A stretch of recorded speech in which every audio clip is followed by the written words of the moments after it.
shut down for a while. What's up, everybody? Hey, it's Peyton. I'm the Yeti.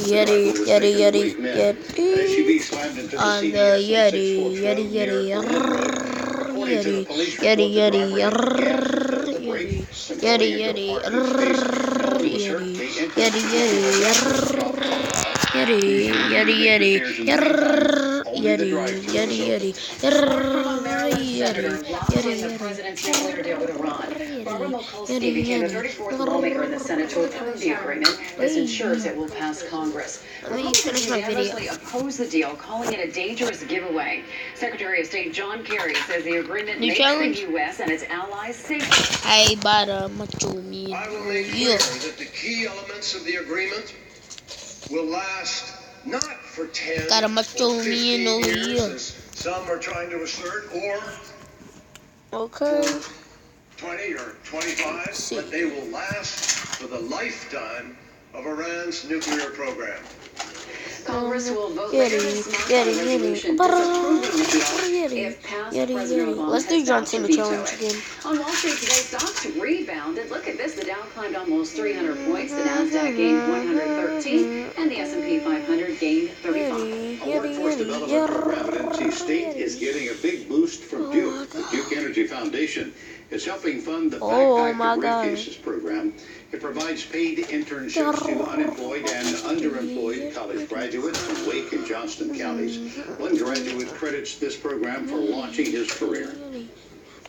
I went through the program when it was the first iteration of this program, and it allowed me to get an internship that ultimately led to a full-time job and a career. Similar programs are coming to 6 UNC system schools. A new elementary school is going up in Cary. A groundbreaking ceremony took place this morning for Pleasant Grove Elementary on Pleasant Grove Church Road. The 780 student capacity school will serve students in pre-K through 5th grade.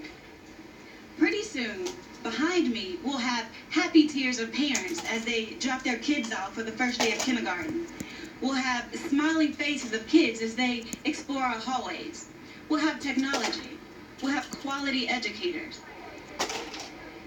The project is funded by the 2013 bond program, and the school should be ready for the start of the next school year.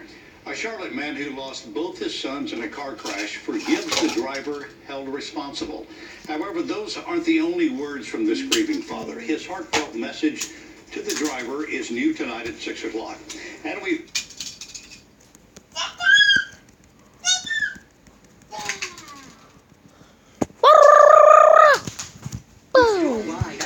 Chairs and more. Plus, get 0% interest for 36 months. Lazy Boy Furniture Galleries. Live life comfortably. Level 44. I see him. Standing up for you on WRAL News. I see him. Now does he see me?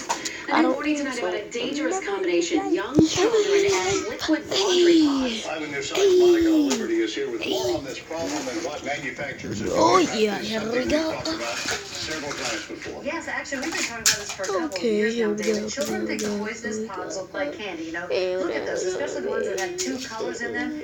Too many kids have been seriously injured after eating them. Some manufacturers are making changes, but Consumer Report says for families with young children, Come on, hit me with all you got. Laundry pods are convenient and Yeah, easy to that's what you use, get. but as we've been reporting, they can also be poisonous. 19-month-old Wyatt Wilhite had to be intubated and airlifted to a pediatric intensive care unit after biting into one. Poison control centers are constantly getting calls about similar problems. More than 6,000 reports already this year. Young children either ingest the pods or get them in their eyes or on their skin. These highly concentrated pods He thinks are he can more kill harmful me. than regular liquid It's detergent. funny. Consumer Reports has too been bad. warning of the dangers since the pods went mainstream back in 2012. Over the years, manufacturers have tried to make the pods less accessible to young children. Containers are now opaque, no longer clear, and some of the packaging is harder to open.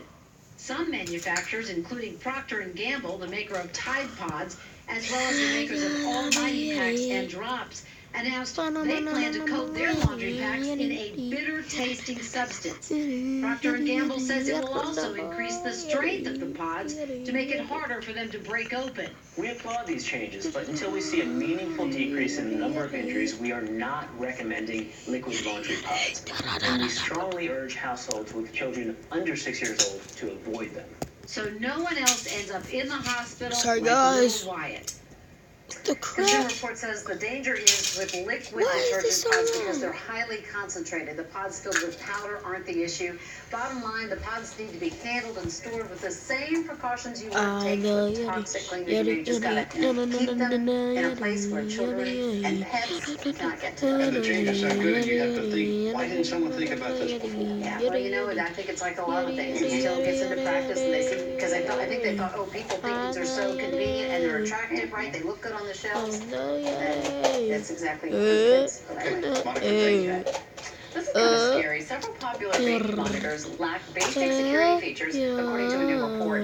Researchers at a Boston cybersecurity firm looked at 9 different internet-connected monitors made by 8 companies. They found security problems and design flaws with all the cameras, making them vulnerable. Preloaded malware on some Android phones. A new report by a German security firm found software on smartphones with Android operating systems is becoming more common.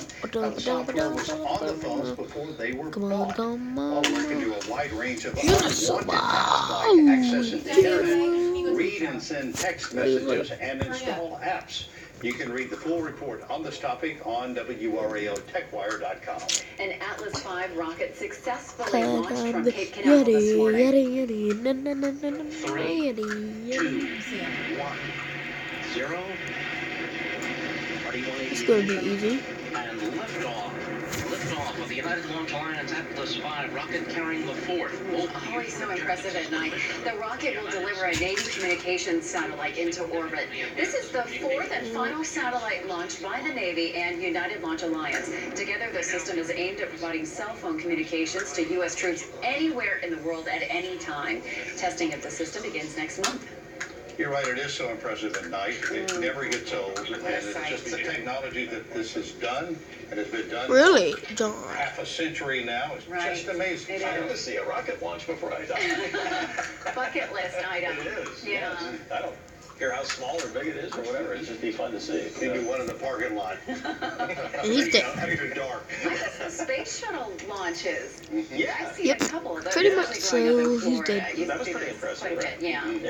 Yeah. Amazing. We were talking off air just a little bit ago about this differentiation between climatological seasons and astronomical seasons, and it's just a different way to define it. But the astronomical one, the equinox, you couldn't say that that's on September 1st because that's not when the sun is directly overhead of the equator. So you have to define it that way. We just classify it a little differently in terms of what does the temperature record tell us about the 3 hottest months, the 3 coldest months, and the other 2 in between. And there's about a 3-week lag, from the astronomical data. So that's the only reason we differentiate. But it does not preclude the possibility of it being hot once climatological fall begins. We've all been proving that the last couple of days. Let's go on ahead and check out the radar because we have a couple of isolated showers out there to show you. And they're moving off toward the east and southeast in the upper level flow. The activity is a little bit Can I finish this one last across match? the Virginia border. And as we look up here just a little bit, you can see that activity. Okay, should be easy. Some of that may skirt parts of the area. Really nice outflow boundary here from some of this strong thunderstorm activity moving over toward the Chesapeake Bay. You can see that outflow boundary right in there toward the end of the loop. So we'll watch that as it heads southward. And I suspect that if anybody in our area is going to see any noticeable thunderstorm activity as opposed to the kind that are invisible, that would be off to the north and east of Raleigh. But we'll keep an eye on that activity as it slides off toward the south and east. All right, here's a look at the sky cam, and let's check out the current status out of the airport. 92. In fact, was over in Greenville earlier today, and when I first got in the car, before I started moving, the car thermometer said 100, which I knew was too high, but it did sort of remind me that, it's pretty hot out here. The dew point temperature is 68, the humidity 46%, and the pressure pressure at 29.95 inches of mercury. Here's the satellite and the radar mosaic. Continue to see a concentrated area of showers and thunderstorms down here in southern South Carolina, eastern Georgia. You can make out just a little bit of a counterclockwise rotation with that. Here's this batch of storms coming southeastward across Virginia, across a good part of the rest of the east. It really isn't doing all that terribly much. Now, let's zoom in here a little bit and take a look at some what we call instability. And I think if I'm remembering here correctly, I'm going to have That's it this for label today, when it comes guys. up. Love So, you be long prepared for that. time.